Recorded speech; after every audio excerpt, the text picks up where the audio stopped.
Igbo bụ Igbo ekene m unu Igbo kwenu Igbo mụrụ nze m ọzọ abịakwanụ m ọka bụ anyị go TV ya dịrị bụa.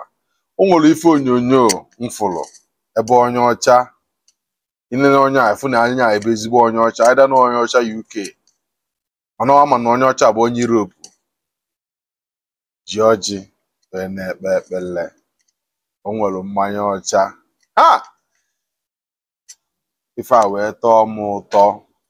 Mana o nwere ofu ife nchọ ikwu masara ya, biko inweta onyonyo a tụsa vidio a. Ụfọdụ n'ime anyị na-asị na ndị ọcha slave la anyị afa abịa nakọla anyị ife niile afa anyị kwuru anyị afọ Afrịka ekwu Oliver Niger na onye ọcha discover ya. Anyị anọ ndị ọcha anara anyị omenala anyị tii na nkefa o melu n'izu ome n'ọnwa ma ọ bụrụ na anyị ebidoro kịta ngụmime omenala anyị valubie. Anyway sha, watch this video first before I continue.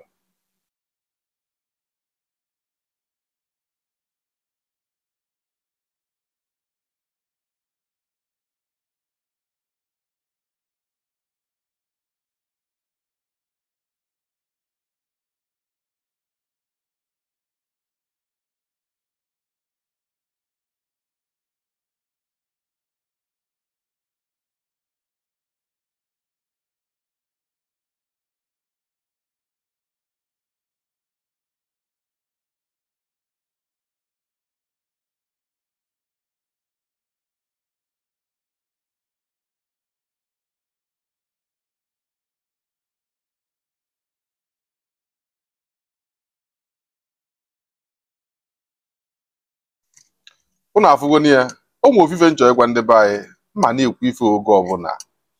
Iji ọjị kpee ekpele abụla ajọ ife, imetụ nzu aka abụla ajọ ife, imetụ edo aka abụla ajọ ife. Onye ọbụla bụ onye gwa gị sị gị na ajọ ife ka ọ bụ onye afọ achọrọ ọganiru gị.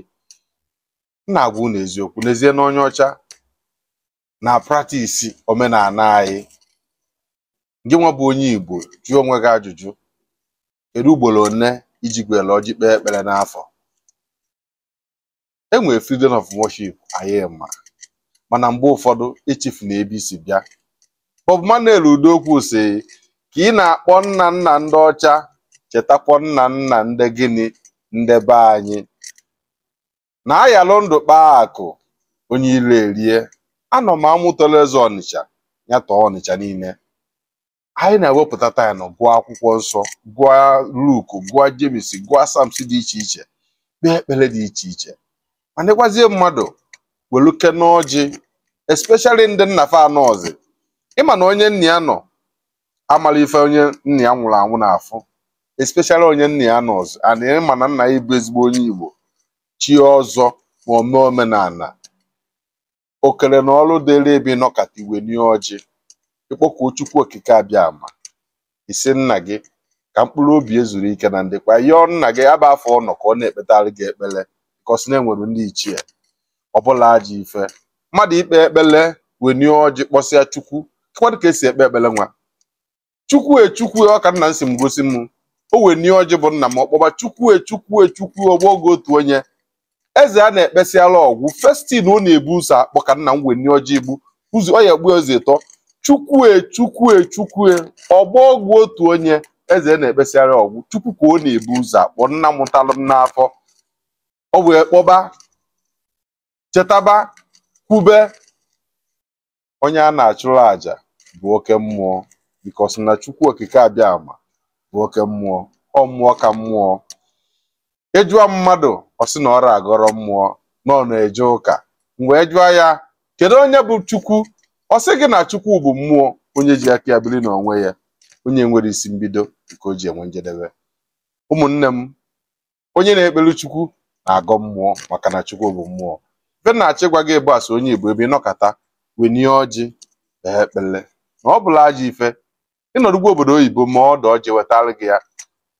Anyị na-agụ Baịbụl from January to December mana ọ bụrụ once in a year ma once in a month iwenizi ọjị and ịnọkwado afọ nke na-ewukarị mbụ ndị nọkwa be anyị mana fa na-afụ ọjị mana egote ọjị na-eme nwa n'obodo oyibo na ọkwa ọjị m ife niile zuru ezu na ọjị ife a ka a na-akpọ ọjị ọ mkpụrụ osisi Chineke nna kere eke ọ bụla ajọ ife na-ezu na-edo na-eye ọsọ ọjị eji ajụcha ọla akwụ mmụọ na ọla akwụ mmadụ ife niile abụ ife Chukwu kere eke onwelo nke mmụọ kere ma nke asị na gịnị mee nọ ife Chukwu kere eke ọsọ ọjị ọkwa Chukwu kere ya iweruzie ejucha ọla akwụ asị gị na ajọ ife mana iyi egote mmiri nsọ fee n'ụlọ fee na arụghị fee na moto ụmụnne m ụka amaka mana onye aka na uche ya aka mgbanyigo TV anya dịrị bụa ife nna-achọ ịgwa gị bụ onye Igbo ịnọkọta kpee ekpele n'ụzọ omenala Igbo na ọ bụla ajọ ife n'ezienụ ka onye ọcha na-achị nala ya omenala anyị a na-eme ka eme kama aka anyị dị mmiri eme share this video ebe ọ bụla isi nweta this video a share this video ka o ruo ndị Igbo ntị na omenala Igbo na-eme gịnị na-anazi ana ekene m ụnụ